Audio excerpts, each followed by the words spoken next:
style connections. This is Rubens Baroque, and I think we did him last time, and we're going to go. Remember, he uses diagonals, dynamic, drama, emotion.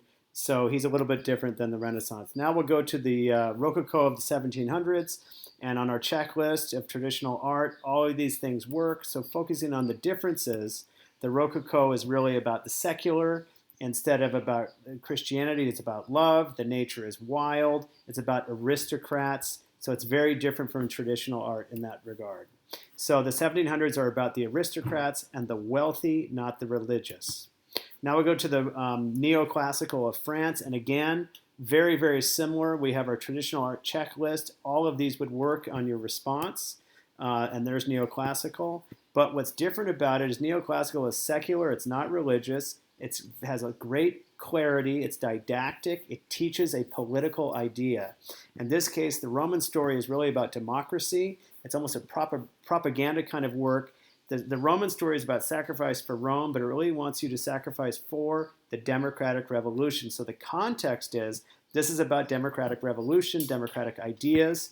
And so the sacrifice and the cause is really symbolic for this new democratic movement with the American Revolution and then ultimately the French Revolution.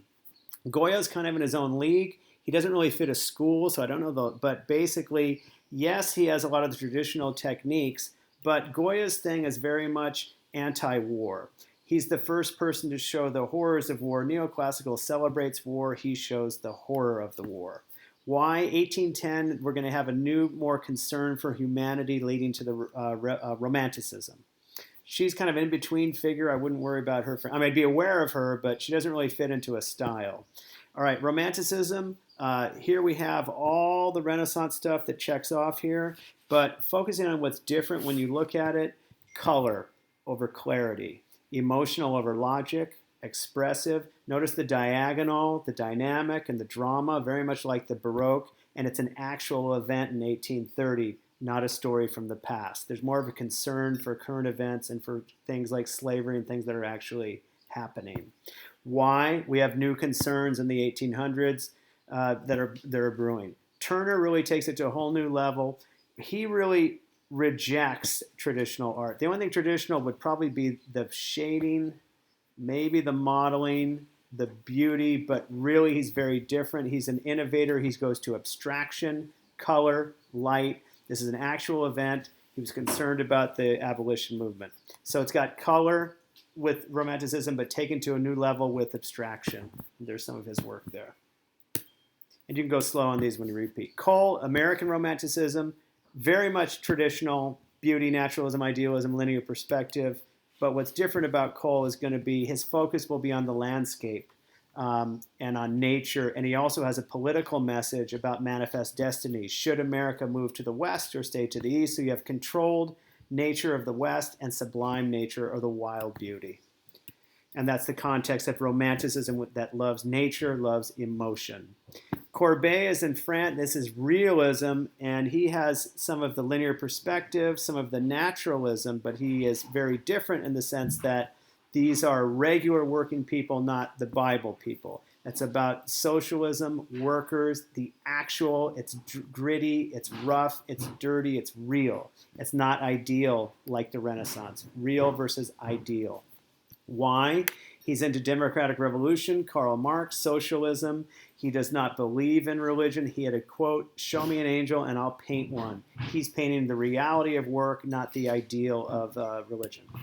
All right, Manet is going to change everything here. Everything's going to be challenged, backwards and ups. It is not beautiful. It is not naturalism. It is not idealism. He does not use linear perspective. He does not model. He doesn't do any of it. Why not? Because basically, he's really challenging. Context is really important here. This is modern art. It's Paris, middle-class people. It's going to put regular people in the art. The photograph has come in, so art isn't just going to capture reality. It has to do something new. This is going to be the avant-garde. It's going to challenge tradition, and he challenges it here. She's ideal, she's unideal, she's beautiful, she's ugly, she's three-dimensional, she's two-dimensional, she's modeled, she's flat, she's a goddess, she's a prostitute, and the gaze comes right at you. This is very much challenging the traditional art. Monet's going to come along with Impressionism, And this also is going to be it's not going to be naturalism. It's not going to be linear perspective. It's going to be very, very different kind of art. And there it is there. And basically his art is flat, not three-dimensional, choppy brush, not invisible brush. You can see the brush strokes, not invisible brush strokes. And a lot of his content is the train station, Paris, middle-class activities. And so the context, again, is very important. This is modern, new, middle-class people in Paris, outside, having fun, in leisure. It's not just Jesus. It's not the Pope. It's regular people. Again, avant-garde. Cassatt, be aware of her. She hung with the Impressionists. She's very similar to a Japanese woodblock. So she's very similar to that. Okay, Van Gogh is post-Impressionism.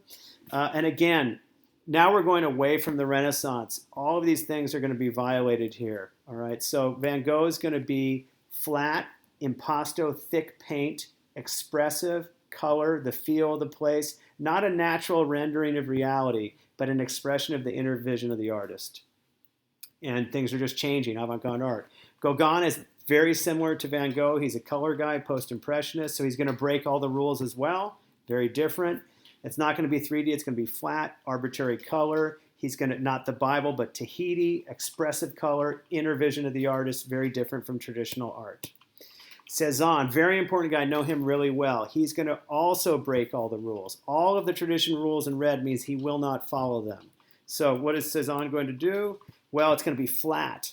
He's going to have multiple points of view, squares, flat planes of color. He's analytical. He's analyzing the way you see a mountain, not presenting an idealized picture. Very different avant-garde artist. Then we go to Picasso.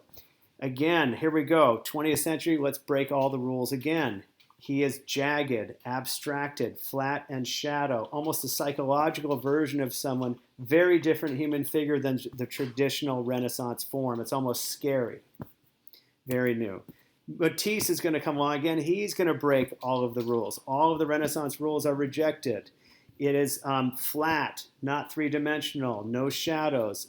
It very much into color and abstraction. And again, not reality, but the inner vision of the artist. Sculpture real quick. Traditional sculpture is this one here, but be aware of where it comes from. We have the archaic sculpture, which is beautiful, naturalism, humanism, the nude, idealism, and the archaic smile. It's just a little step. And then this leads to the next step is classical, which is perfect. Perfect naturalism, perfect beauty, perfect proportions. Humanism, contrapposta, makes him look real and the severe face.